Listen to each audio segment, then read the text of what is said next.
আমার অ্যাকচুয়ালি খুব নার্ভাস লাগছিল রিলিজের আগ পর্যন্ত, because this is officially my first web series. And first web series কেমন হবে, কীরকম হবে, হিট হবে না ফ্লপ হবে, মানুষ দেখবে নাকি দেখবে না, অথবা উল্টা দেখালো, দেখে বললো যে ফালতু হয়েছে। সো অনেক রকম সম্ভাবনা থেকে যায়, সেই সম্ভাবনা থেকে আমার অনেক নার্ভাস লাগতেছিল। বাট আলহামদুলিল্লাহ আজকে 3 দিন পার হয়ে গেছে সিরিজটা বের হয়েছে, এবং 2 দিনে 1 মিলিয়ন মিনিটস ক্রস করেছে ভিউয়ে। তার মানে এবং এটা খুবই আনঅফিসিয়াল একটা কাউন্ট, বিকজ আরও অনেকগুলো অ্যাপ থেকে কাউন্ট আসা বাকি আছে। সো একরকমভাবে বলতেই পারি যে ফুল সিরিজ পার করেছি।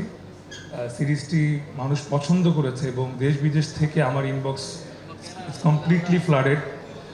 আমি এরকম পর্যন্ত মেসেজ পেয়েছি বিদেশ থেকে, ইউকে থেকে, এক গ্রুপ থেকে, যারা পুরো উইকেন্ড, বিকজ ওরা আসলে উইকেন্ড ছাড়া দেখার সুযোগ পায় না, তো একটা বড় বাংলা কমিউনিটি পুরো উইকেন্ড ফাঁকা রেখেছে, একসঙ্গে চক্র ওরা ভিজিট করবে, মানে সিজন 1 দেখবে এবং তারপর সিজন 2 দেখবে। এটা একটা ফেস্টিভ্যালের মতো ওরা করতেছে। তো this is a very big thing for us.